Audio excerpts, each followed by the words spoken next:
Hey guys, welcome back to my YouTube channel. Today in Mukbang Murders, we have Crumble, and you wonder who we is. Today we'll be talking about the Black Widow murders and the case of Virginia McCall.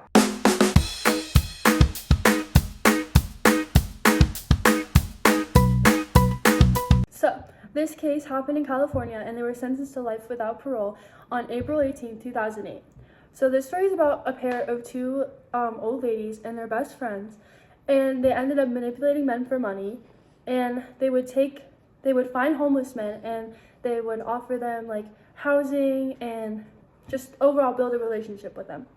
So early in their life, Olga Rudder-Schmidt was born in Hungary in 1933. She owned a coffee shop with her husband, and then they ended up divorcing and she moved away. And then Helen Golay was born in Texas in 1931.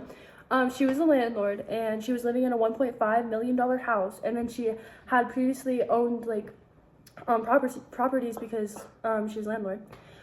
So during their adulthood, because like at this time there was like fitness and health was like really famous and it was popular, so they ended up meeting at this place, and they were talking about like all their difficulties in their life, and they ended up relating, and they just became best friends off of their trauma.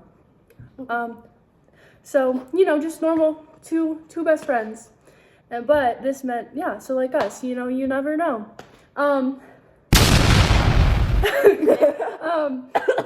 So they would go, so originally they would go into hotels, they would sneak into the bathrooms, they would change, they would go find old men who were rich, and they would like steal their credit cards and a bunch of stuff like that. But then they got smarter, and they would find men homeless, and they would offer them stuff, and then they would become their beneficiaries, and they would sign off policies on their life, and multiple policies, and then they would take their signatures and they would stamp other policies to get as much money as they could out of their lives. So they were convicted of first-degree murder and conspiracy of murder for financial gain in 1999, with the death of Paul Vados, 73, and the 2005 death of Kennedy McDavid, who was 50. And then how they were killed was they would kill them, and then they would stage a hit and run. But the authorities found out this, and they suspected this because they could figure out that the grease that was on their bodies, they were laying down as they were ran over. So they were already previously killed, and it was staged. Before they were convicted, they had suspicion on them, but there wasn't enough proof to actually figure out that they were committing these murders. So they tried to get a third man and scam them, but he got suspicious and he ended up telling people about it. So now they got sentenced to life without parole, and they got locked in a room together, and the camera was left running. And Rudder-Schmidt said, "Why did you make extra insurances on the videotape?" And Rudder-Schmidt actually ended up betraying her, and they just both betrayed each other because their scam did not work. They were stupid, and they would sign themselves as like their cousin and the fiance, but they weren't. And it just didn't work. It just didn't work. They got caught. And they had to wait like 2 years because they couldn't take out money that fast. So they would take care of the men, and then when the 2 years was over, they would kill them. So that's it.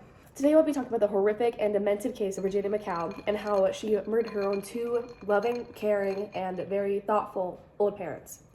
Virginia was born on October 20th, 1987. She grew up in Great Battle, Essex, in England. She is the youngest of 5 sisters and daughter to John and Louis McCall. Her father worked in a university while her mother was a stay-at-home mom. They were very reserved in the neighborhood. They never really went outside. They had their own set routine, and they stuck to it. They didn't take very many vacations. They were homebodies, you could say. Her parents seemed to not show much affection and tended to sleep in different rooms. It was a very reserved and quiet household. Her sisters and people that she knew described her as socially awkward and a compulsive liar. Her 4 older sisters did not have a close bond and left, leaving Virginia in the house. Virginia later, whenever she graduated high school, she would become a barmaid for a few years. In 2008, she moved back at home and she was 31. She decided that she'd be a caretaker for her two parents. She had little to no friends, so she stayed at home most days. Oh my god. Her parents were very sickly. Her father had hypertension, type 2 diabetes, hypercholesterolemia, and glaucoma. And her mother had agoraphobia, which is very stressful situations, fear of very stressful situations, and obsessive compulsive disorder. They both were on heavy medication and could not be without it. So she became their caregiver and in charge of all their money. She used their money instead of being a good daughter and taking care of their finances. She used their money. She stole them. She said that she was trying to find a job. She was trying to make her way through art school. She was never actually in school. She used loans and got her family in major debt throughout her family's name, got credit cards in her family's name. She kept on saying that all of the money that was stolen was because of scammers, called the cops a few times, had fake investigations on the scammers. And this would later be seen in her mother's pen pal, saying many pages and many writings about how there were a lot of scammers in their area and how to stay away from their area because of all the scammers. In reality, it was their own daughter. She also once faked a miscarriage. So, I don't know why. That's crazy. But she did. She got her family 60,000 pounds in debt, which is $76,000 USD.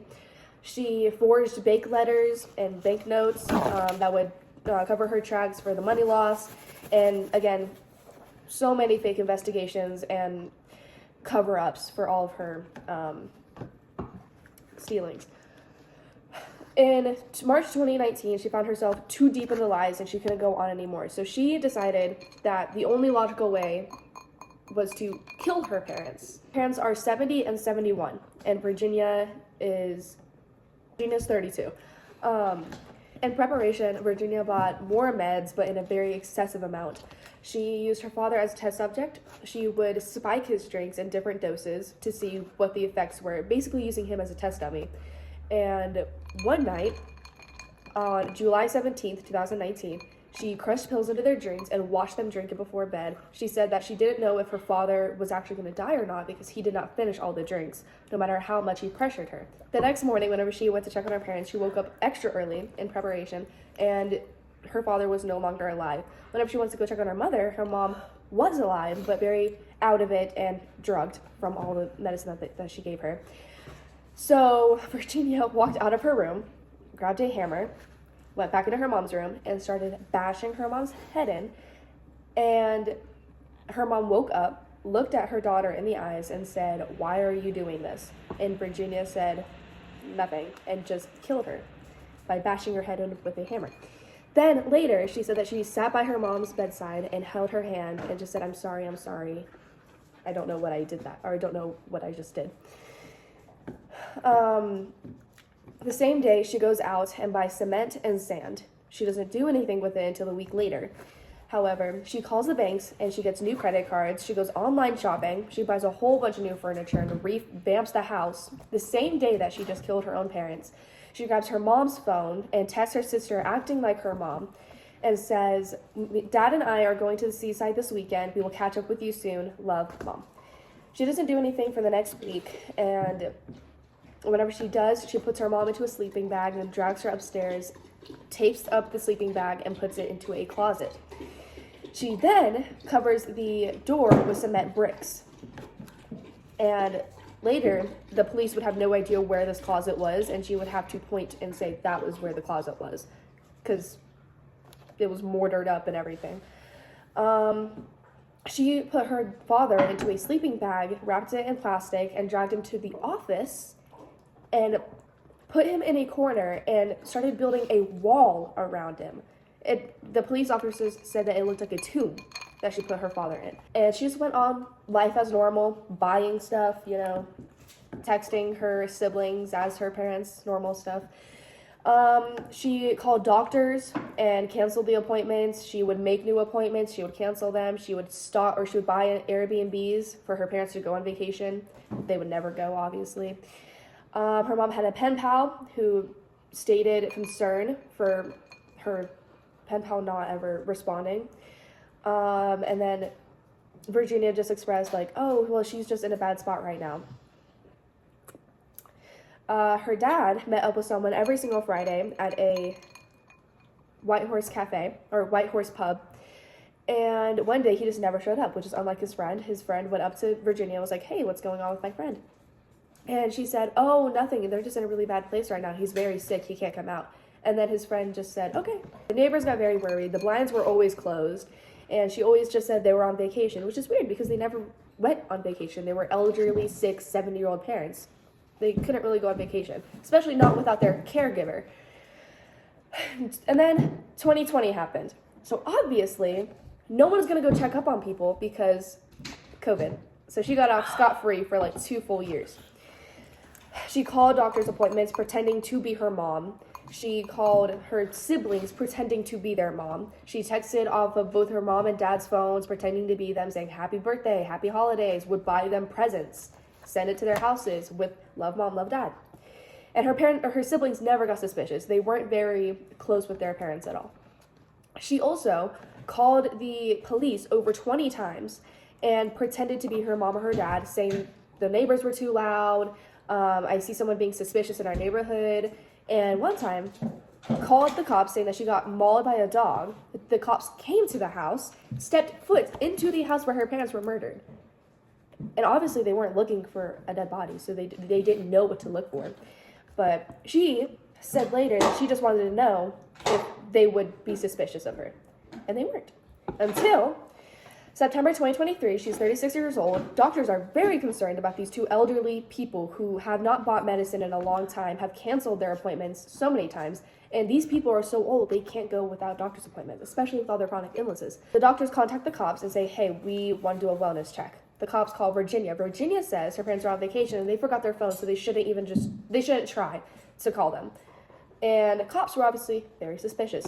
September 15, 2023, police show up with a warrant and break into Virginia's house and arrest Virginia under the suspicion of killing her parents. They walk in and she immediately puts her hands up. The body cam footage is actually really eerie. She's so calm. It's insane. She puts her hands up and she's like, okay, yeah, I did it. I killed my parents. And they're like, oh. They're like, okay, is there anything in the house that we should know about? And she's like, yeah, sorry.